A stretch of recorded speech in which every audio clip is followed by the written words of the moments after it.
राम राम दोस्तों, जय बाबा नीम करोली महाराज जी की। आशा है कि आपके ऊपर भी बाबा नीम करोली जी की बहुत ही कृपा होगी। मेरे दोस्तों, आपके घर परिवार में भी सभी कुशल मंगल रहे, बस यही मेरी प्रार्थना है सभी देवी देवताओं से और बाबा नीम करोली से। दोस्तों, आज मैं आपको श्रीमद् वाल्मीकि रामायण बालकांड का 71वां सर्ग इसका वर्णन करूंगा, इसे सुनाऊंगा। सभी देवी देवताओं की उपस्थिति में ये पाठ करूंगा, सभी का आह्वान कर लिया है, तो इसे सुने, आपके ऊपर अनंत कृपा होगी। सभी देवी देवताओं की, हनुमान जी विराजे हैं, बाबा नीम करोली जी भी है, सभी गवाह हैं इस पाठ के। तो इनका आह्वान करने के बाद ही मैं ये महाग्रंथ का शुभारंभ करता हूँ, एक सर्ग सुनाता हूँ, तो इसे पूरा सुने दोस्तों। अगर आपने चैनल को सब्सक्राइब नहीं किया है तो सब्सक्राइब अवश्य कर लें, ताकि आपके ऊपर सभी देवी देवताओं की कृपा बनी रहे और कभी भी कोई संकट ना आए। ये रामायण की अनंत महिमा है। अगर हम इनका कोई भी पाठ सुनते हैं, अगर लगातार हम रामायण सुनते हैं, तो हमारे ऊपर कभी भी कोई संकट नहीं आ सकता। इसके शिव महाराज जी भी गवाह हैं, हनुमान जी और बाबा नीम करोली जी। तो अभी शुरू करते हैं। ओम श्री सर्वदेवाय नमः। श्रीमद् वाल्मीकि रामायण बालकांड 71वां सर्ग। राजा जनक का अपने कुल का परिचय देते हुए श्री राम और लक्ष्मण के लिए क्रम से सीता और उर्मिला को देने की प्रतिज्ञा करना। महर्षि वशिष्ठ जब इस प्रकार इक्ष्वाकु वंश का परिचय दे चुके, तब राजा जनक ने हाथ जोड़कर उनसे कहा, मुनिश्रेष्ठ, आपका भला हो।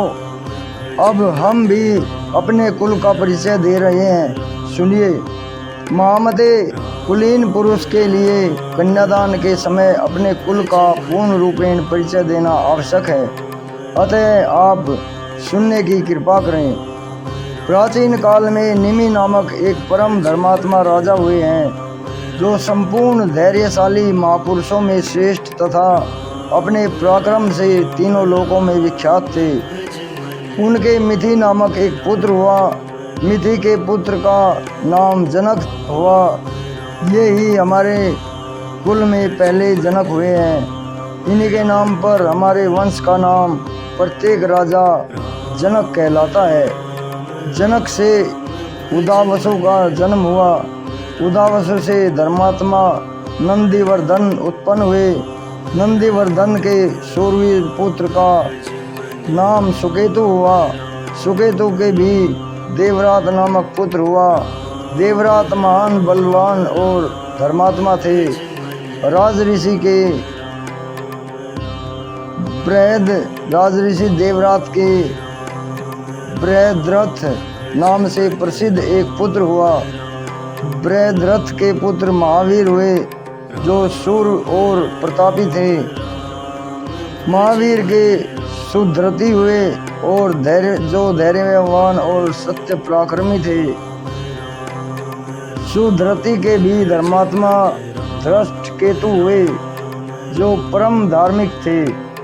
राजा धृष्टकेतु का पुत्र हर्यश्व नामक से विख्यात हुआ। हर्यश्व के पुत्र मरु और मरु के पुत्र प्रतिंदक तथा प्रतिंदक के पुत्र धर्मात्मा राजा कीर्तिरथ हुए। कीर्तिरथ के पुत्र देवमीड नाम से विख्यात हुए। देवमीड के विबुध और विबुध के पुत्र महीधरक हुए। महीधरक के पुत्र महाबली राजा कीर्तिराथ हुए। राजऋषि कीर्तिराथ के महारोमा नामक पुत्र उत्पन्न हुआ। महारोमा से धर्मात्मा स्वर्ण रोमा का जन्म हुआ। राजऋषि स्वर्ण रोमा से हर्यश्व रोमा उत्पन्न हुए। धर्मज्ञ महात्मा राजा हर्यश्व रोमा के 2 पुत्र उत्पन्न हुए, जिनमें ज्येष्ठ तो मैं हूँ और कनिष्क मेरा छोटा भाई वीर कुशध्वज है। मेरे पिता मुझे ज्येष्ठ पुत्र को राज्य पर अभिषिक्त करके कुशध्वज का सारा भार मुझे सौंपकर वन में चले गए। वृद्ध पिता के स्वर्गगामी हो जाने पर अपने देवतुल्य भाई उस ध्वज को स्नेह दृष्टि से देखता हुआ मैं इस राज्य का भार धर्म के अनुसार वहन करने लगा। कुछ काल के अनंतर पराक्रमी राजा सुधन्वा ने सांकास्य नगर से आकर मिथिला को चारों ओर से घेर लिया। उसने मेरे पास दूत भेजकर कहलाया कि तुम शिव जी के परम उत्तम धनुष तथा अपनी कमल नयनी कन्या सीता को मेरे हवाले कर दो। मैंने उसकी मांग पूरी नहीं की, इसलिए मेरे साथ उसका युद्ध हुआ और उस संग्राम में सम्मुख युद्ध करता हुआ राजा सुधन्वा मेरे हाथ से मारा गया। मुनिश्रेष्ठ, राजा सुधन्वा का वध करके मैंने सांकास्य नगर के राज्य पर अपने शूरवीर भ्राता कुशध्वज को अभिषिक्त कर दिया। महामुने, ये मेरे छोटे भाई कुशध्वज हैं और मैं इनका बड़ा भाई हूँ। मुनिवर, मैं बड़ी प्रसन्नता के साथ आपको 2 बहुएं प्रदान करता हूँ। आपका भला हो। मैं सीता को श्री राम के लिए और उर्मिला को लक्ष्मण के लिए समर्पित करता हूँ। पराक्रम ही जिसको पाने का शुल्क था, उस देवकन्या के समान सुंदर अपनी प्रथम पुत्री सीता को श्री राम के लिए तथा दूसरी पुत्री उर्मिला को लक्ष्मण के लिए दे रहा हूँ। मैं इस बात को 3 बार दोहराता हूँ, इसमें संशय नहीं है मुनि प्रवर। मैं परम प्रसन्न होकर आपको 2 बहुएं दे रहा हूँ। वशिष्ठ जी से ऐसा कहकर राजा जनक ने महाराज दशरथ से कहा, राजन, अब आप श्री राम और लक्ष्मण के मंगल के लिए इनसे गोदान करवाइए, आपका कल्याण हो। नंदीमुख श्राद्ध का कार्य भी संपन्न कीजिए, इसके बाद विवाह का कार्य आरंभ कीजिएगा। महाभावो, प्रभु, आज मध्या नक्षत्र है। राजन, आज के तीसरे दिन उत्तरा फाल्गुनी नक्षत्र में वैवाहिक कार्य कीजिएगा।